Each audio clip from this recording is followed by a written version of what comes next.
关于 Ju-87斯图卡，我一直都觉得挺遗憾的。它作为一架二战时期最经典的俯冲轰炸机，在早些年的时候，我还能在航母市场上看到它的身影。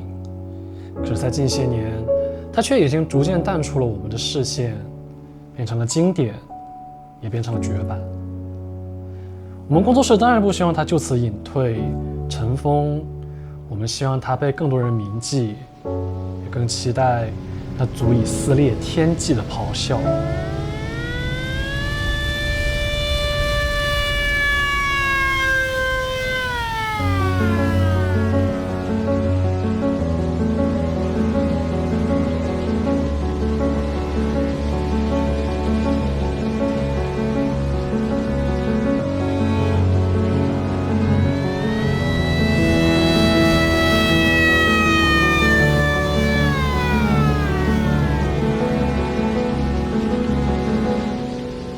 真的感觉蛮神奇的。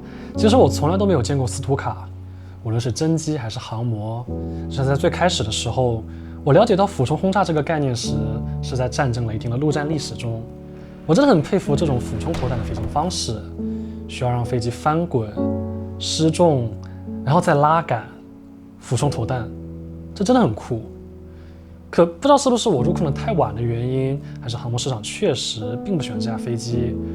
我甚至没有亲眼见过那架传说中已经绝版的斯图卡，甚至是说它已经停产接近20年了，却没有航模厂商愿意再版。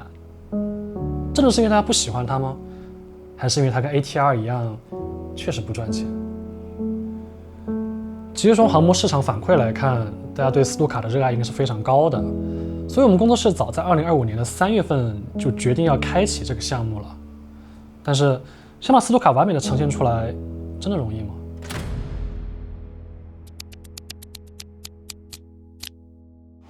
所以我们一共要做哪些功能？你像基础的可能四通、襟翼、风螺、投弹，这很基础吧？我觉得最关键可能是它那个起落架，因为要做打印的，这市场上没有。那个起落架要用碳管吗？其实每一次我们讨论功能都非常糟心。这样的话，有关真机的所有功能能做出来的，我们当然希望可以完整的复刻出来。可是受限于起飞重量和技术水平，我们又不得不去做一些取舍。首先，我想很遗憾地告诉大家，斯图卡的减速版我们确实没能够复刻出来。但是除了这一个，其他的我们都做到了。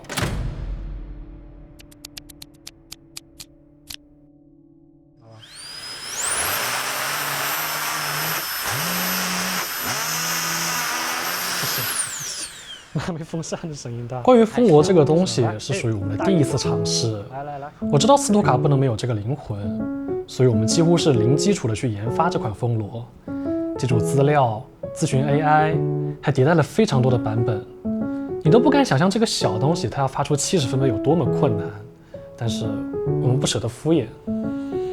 无论是响度、音调，还是起升速度，我们都做到了尽可能的还原历史。但是斯图卡之所以会是斯图卡，而不是无畏士，只是因为风螺吗？还是它紧随其后的东西？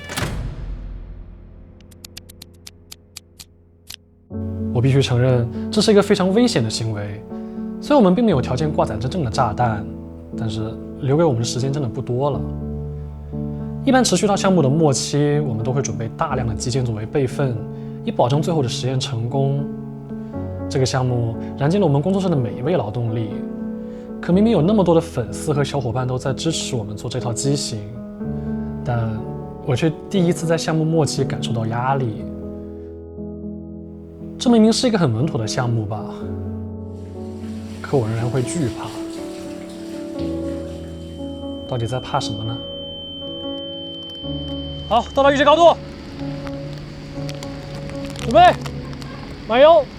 拉杆，俯冲，垂直一点，可以投。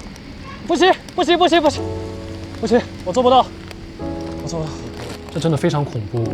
当一架1.8米的大飞机已经飞到你所看不见的高度，然后通过一个翻转进行俯冲的时候，你会感觉到一切都慢下来了，似乎一切都失重，掉下来了。可能我还是没有骑士一般的决心。我无法做到在最后一刻拉杆，我只想维持高度，留在我的舒适区，哪怕我依然只是站在地面。或许斯图卡最擅长的事情，就是让地面的人感到恐惧吧。OK， 最后一趟，就位准备，就位，准备，3、2、1，投弹，投弹，投弹。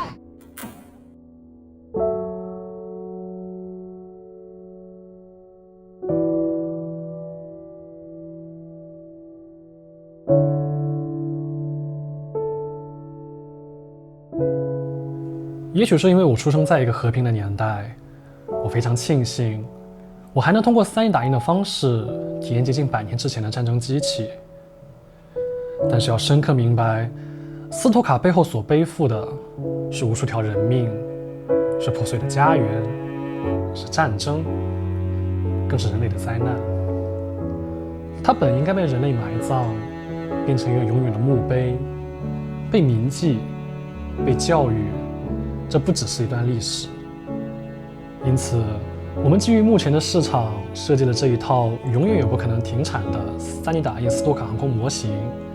那视频发布1周内，大家依然可以登录我们的官方网站享受折扣优惠。